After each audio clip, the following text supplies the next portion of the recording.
वालेकुम dear student, this is me Farmanullah Khan. आज का हमारा वीडियो लेक्चर है इंट्रोडक्शन टू हेल्थ असेसमेंट, जो कि थर्ड सेमेस्टर हेल्थ असेसमेंट का फर्स्ट यूनिट है। और आज हम फर्स्ट यूनिट का सेकंड पार्ट पढ़ेंगे। इस यूनिट का फर्स्ट पार्ट ऑलरेडी हमारे चैनल पे मौजूद है, जिसका लिंक मैंने इस वीडियो के डिस्क्रिप्शन में दिया है, तो वहीं से जाके आप इस यूनिट का जो है फर्स्ट पार्ट देख सकते हैं। सेकेंड पार्ट में हम दो ऑब्जेक्टिव्स कवर करेंगे, जिसमें फर्स्ट ऑब्जेक्टिव हमारे पास है कि इंपॉर्टेंस ऑफ हेल्थ असेसमेंट क्या है, हेल्थ असेसमेंट हमारे साथ क्यों जरूरी है। और सेकेंड पार्ट हम ये पढ़ेंगे कि असेसमेंट में हमारे पास कौन कौन से स्टेप्स आते हैं, जिसमें हमारे पास आता है types of data, collection of data, फिर डेटा की वैलिडेशन, फिर डेटा की ऑर्गेनाइजेशन, सही है, और किस तरह हम फिर डेटा कलेक्शन के बाद पेशेंट के केयर के लिए प्लानिंग करते हैं। और इसी के साथ इस पार्ट के जो आपके पास एमसीक्यूज हैं तो उसको भी हम मेंशन करेंगे, ताकि आने वाले एग्जाम्स में आपके लिए आसानी हो। तो इस वीडियो के ऑब्जेक्टिव स्टार्ट करने से पहले ये एक स्लाइड जो हमसे फर्स्ट पार्ट से रह गया था कि हमने वहाँ पे टाइप्स ऑफ असेसमेंट पढ़े थे, तो ये एक इमरजेंसी असेसमेंट हमसे रह गया था। तो इमरजेंसी असेसमेंट किसे कहते हैं? देखो, वो असेसमेंट जो हम इमरजेंसी सिचुएशन में करते हैं, जब हम लाइफ थ्रेटनिंग सिचुएशन में करते हैं। किस तरह कि हमारे पास जो है किसी पेशेंट के एयरवे में कोई प्रॉब्लम है, एयरवे उसका ब्लॉक हो गया है, किसी भी इमरजेंसी ट्रामा की वजह से, एक्सीडेंट की वजह से, ब्रीथिंग में कोई प्रॉब्लम है, सर्कुलेटरी सिस्टम उसका सही से काम नहीं कर रहा, सही है, या उसके जो है सुसाइडल थॉट्स आ रहे हैं, या उसके सोशल कन्फ्लिक्ट वगैरह उसमें आ गए हैं। तो जब इस तरह की सिचुएशन होती है जिसकी वजह से पेशेंट की लाइफ इंतहाई ज़्यादा खतरे में होती है, तो उस कंडीशन में जब आप असेसमेंट करते हैं, जो हमारे पास इमरजेंसी डिपार्टमेंट में होते हैं, जो हमारे पास माइनर ओटीज वगैरह डिपार्टमेंट में होते हैं, जो हमारे पास रिससिटेशन डिपार्टमेंट में होते हैं, तो उस कंडीशन पे जो हमारे पास असेसमेंट होती है उसको हम कहते हैं इमरजेंसी असेसमेंट। अब हम स्टार्ट कर लेते हैं फर्स्ट ऑब्जेक्टिव्स आज के लेक्चर की, कि importance of nursing health assessment. Health assessment का नर्सिंग के लिए क्या इंपॉर्टेंस है? सबसे पहले हमारे पास है systematic and continuous collection of client data.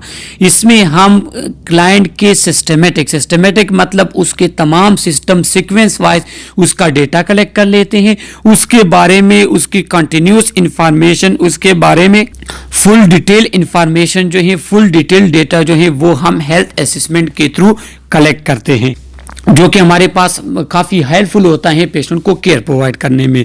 It focus on client response to health problem. Health assessment क्या करता है? इसमें हम क्लाइंट का रिस्पांस भी देखते हैं कि उसका अपनी प्रॉब्लम की तरफ क्या रिस्पांस है, मतलब वो किस तरह अपनी डिजीज को, वो किस तरह अपनी डिसेबिलिटी को, वो किस तरह अपनी इलनेस को परसीव करता है, सही है, और क्लाइंट का रिस्पांस क्या है अपनी इलनेस, अपनी प्रॉब्लम की तरफ।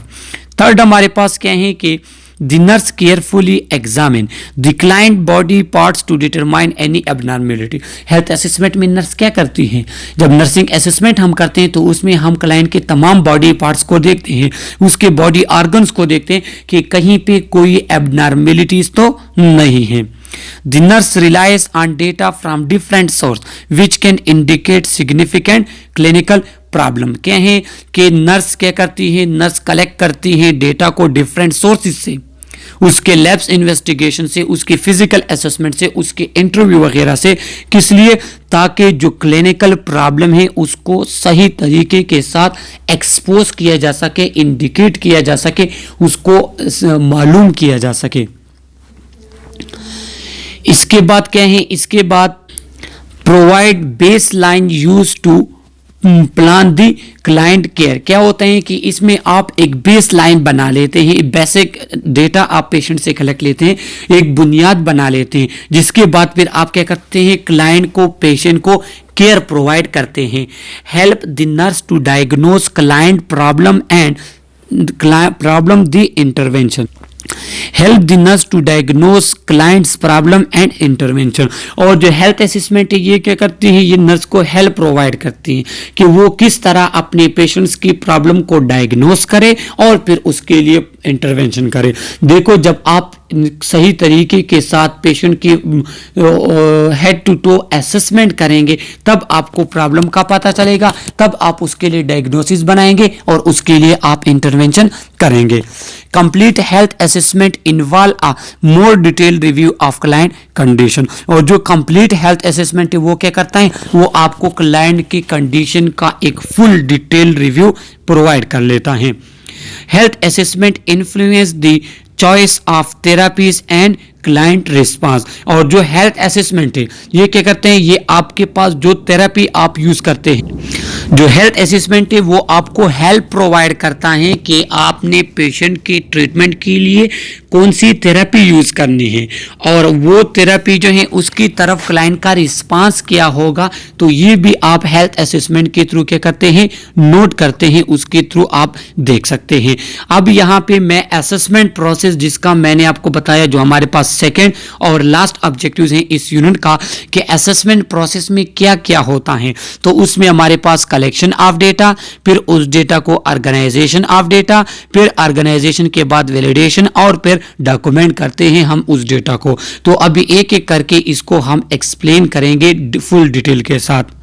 फर्स्ट हमारे पास है collection of data. Collection of data किसे कहते हैं, gathering of information about the client include physical, psychological, emotional, socio cultural, spiritual factor that में इफेक्ट क्लाइंट हेल्थ स्टेटस। सही है। तो कलेक्शन ऑफ डेटा में हम क्या करते हैं, पेशेंट के physical, psychological, emotional, socio culture, spiritual.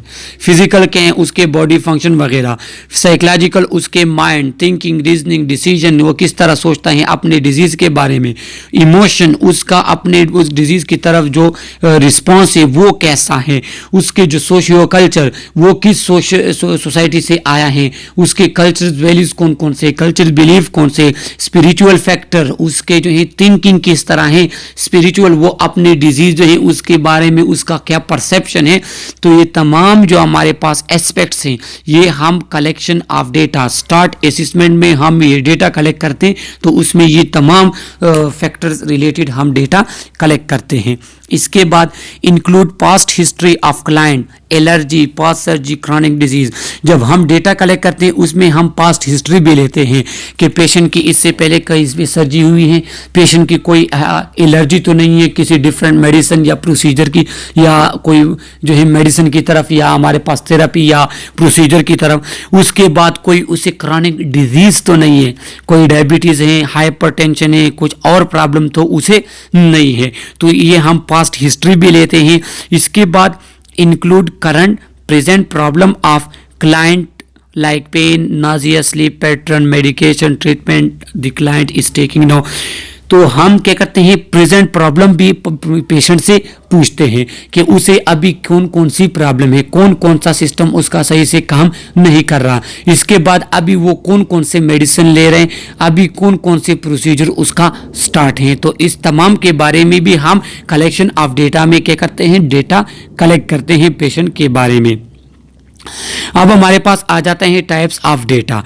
जब आप असेसमेंट करते हैं पेशेंट की तो आपके पास दो टाइप का डेटा आता है, एक सब्जेक्टिव डेटा, दूसरा ऑब्जेक्टिव। अब सब्जेक्टिव और ऑब्जेक्टिव डेटा में फ़र्क क्या है ये हम इस यूनिट के फर्स्ट पार्ट में एक्सप्लेन कर भी चुके हैं। यहाँ पे मैं आपको बता दूं, जो सब्जेक्टिव डेटा होता है वो होते हैं सिम्टम्स, वो होते हैं कवर्ड डेटा। वो वही डेटा होता है जो सिर्फ और सिर्फ आपको पेशेंट बता सकता है, आप मालूम नहीं कर सकते। जिस तरह पेशेंट की नाजिया या वो फिटीक उसे हो रहे हैं या उसे कोई पेन हो रही है, तो ये सिर्फ और सिर्फ जब पेशेंट आपको बताए तब आपको पता चल सकता है, इसके लिए कोई भी टेस्ट वगैरह नहीं होते।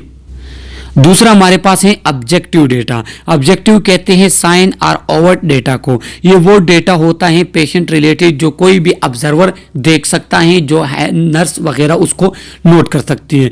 मतलब कहीं पे स्वेलिंग है, कहीं पे जो है आपको रेडनेस दिखाई दे रही है, कहीं पे रैशेस वगैरह हो गए, कहीं पे आपको कोई साउंड सुनाई दे रही है, कहीं पे आपको कोई स्मेल वगैरह आ रहा है। तो वो चीज़ें हैं जो आप खुद मालूम कर सकते हैं, नर्स या हेल्थ प्रोफेशनल मालूम कर सकता है। और वो हमारे पास साइन उसे कहते हैं, ओवर डेटा भी कहते हैं, ऑब्जेक्टिव डेटा भी कहते हैं। ये चीज़ें आप MCQs के लिए याद रख लें। इसके बाद डेटा कलेक्शन मेथड, हम किस तरह डेटा कलेक्ट कर सकते हैं। सही है, डेटा कलेक्शन तो है, लेकिन हम किस तरह कलेक्ट करेंगे? पहला हमारे पास है observing, to observe gather data that using by using the sense.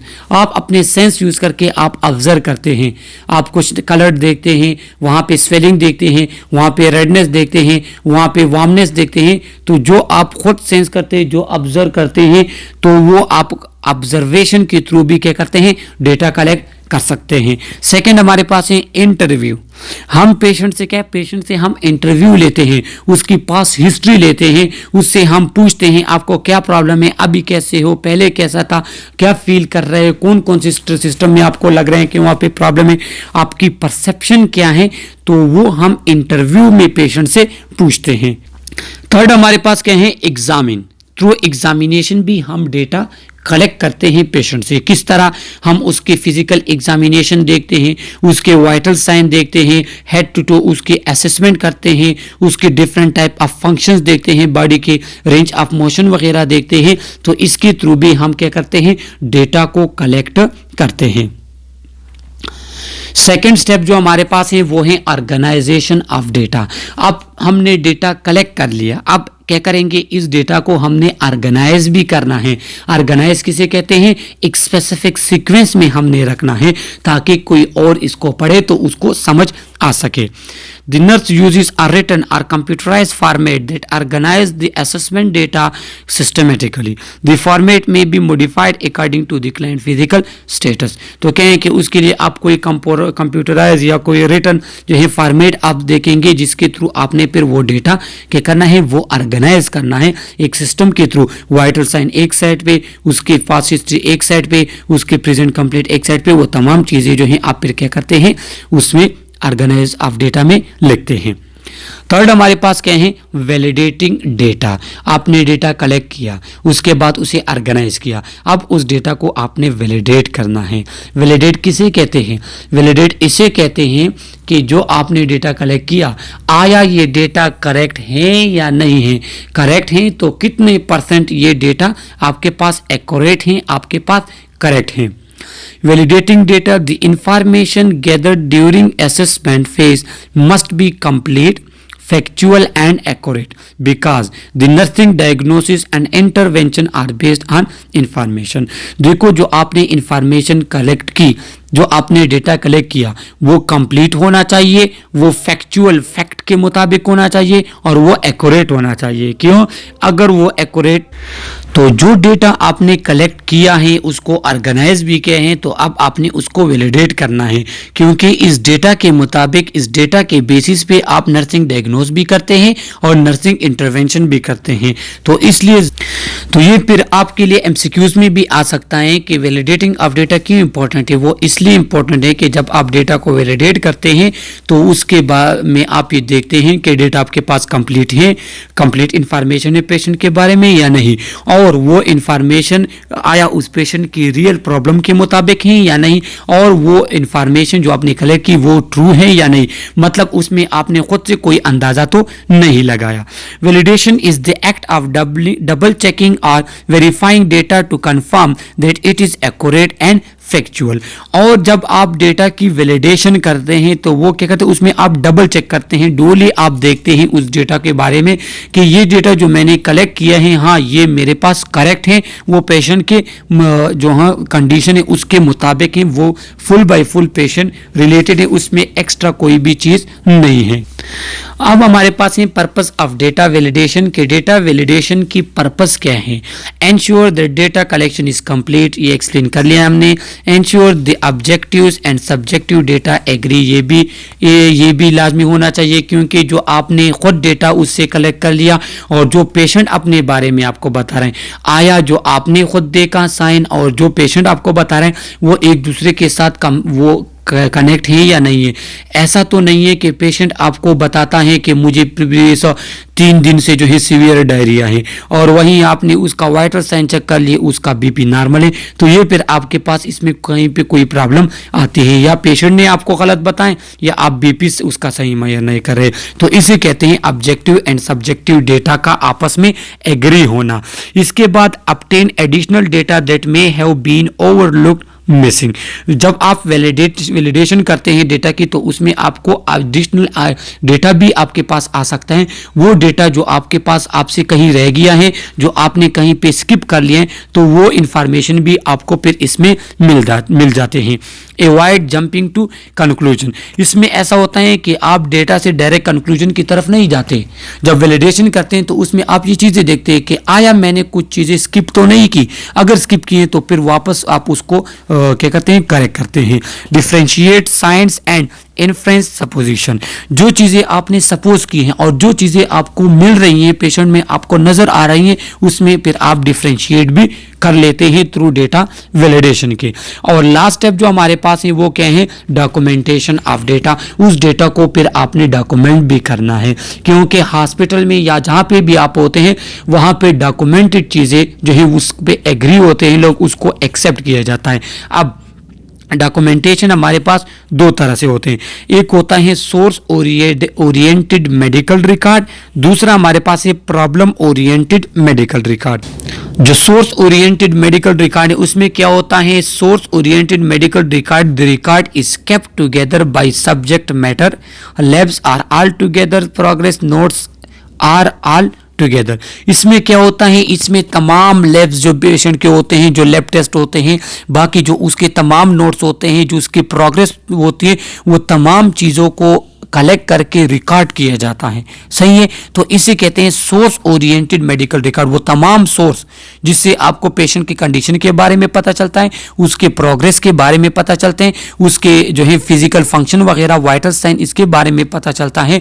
तो इसको हम क्या कहते हैं, इसको हम सोर्स ओरिएंटेड मेडिकल रिकॉर्ड कहते हैं। उसके थ्रू हम इसको डॉक्यूमेंट करते हैं। It is done by department, so each health care group has a section two document finding. और ये हमारे पास क्या करते हैं, ये डिपार्टमेंट इसको मेंशन करती है। जिस तरह हॉस्पिटल में जब आप जाते हैं तो वहां पे आपको फाइल दिखाई देता है, तो फाइल में ये तमाम चीज़ें डॉक्यूमेंट होती है, उसके वाइटल साइन, उसके लैब्स वगैरह तमाम चीज़ें डॉक्यूमेंट होती है। तो इसको कहते हैं सोर्स ओरिएंटेड मेडिकल रिकॉर्ड। दूसरा जो हमारे पास है वो क्या है, वो प्रॉब्लम ओरिएंटेड मेडिकल रिकॉर्ड है। Everyone involve in the care of patient chart on the same form, this allow to better communication of data to resolve patient problem collaboratively. इसमें क्या होते हैं, इसमें वो तमाम रिकॉर्ड होते हैं कि उस पेशेंट के केयर में कौन कौन इन्वॉल्व हैं, उसके अटेंडेंट, आप पेशेंट, उसमें जो है नर्सिस, उसमें डॉक्टर वगैरह, तो वो तमाम जो है आप उसमें जो भी इस केयर में इन्वॉल्व होता है उसका क्या करते हैं, उसको डॉक्यूमेंट आप करते हैं।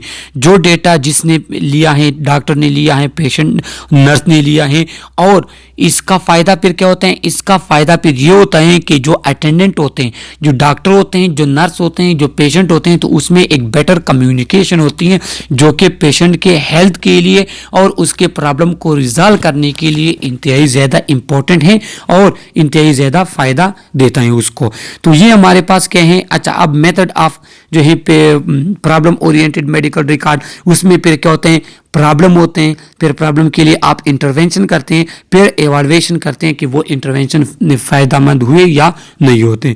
दूसरा हमारे पास है, आप डेटा कलेक्ट करते हैं, उसके लिए आप एक्शन करते हैं और फिर रिस्पांस देखते हैं कि जो एक्शन मैंने परफॉर्म किया उसका क्या रिस्पांस है। तो ये हमारे पास introduction to health assessment unit का सेकेंड पार्ट था, जिसमें हमने फर्स्ट पार्ट में हाफ यूनिट और सेकेंड में तो इस फर्स्ट यूनिट हम एक्सप्लेन कर चुके हैं। इस नर्सिंग के तमाम लेक्चर्स, चाहे वो जिस सब्जेक्ट के हो, तमाम आपको हमारे चैनल पे मिलेंगे। नर्सिंग स्किल्स की वीडियोस भी मिलेंगे, एमसीक्यूज की वीडियोस और नर्सिंग इंफॉर्मेशन की वीडियोस आपको मिलेगी। कोई भी क्वेश्चन हो थ्रू कमेंट आप हमसे पूछ सकते हैं। अगर आप लोगों ने चैनल सब्सक्राइब नहीं किया तो चैनल को भी सब्सक्राइब करें और प्लीज़ आप कमेंट में अपना नेम और अपने कॉलेज या अपने इलाके का नेम मेंशन करें। Okay, thank you.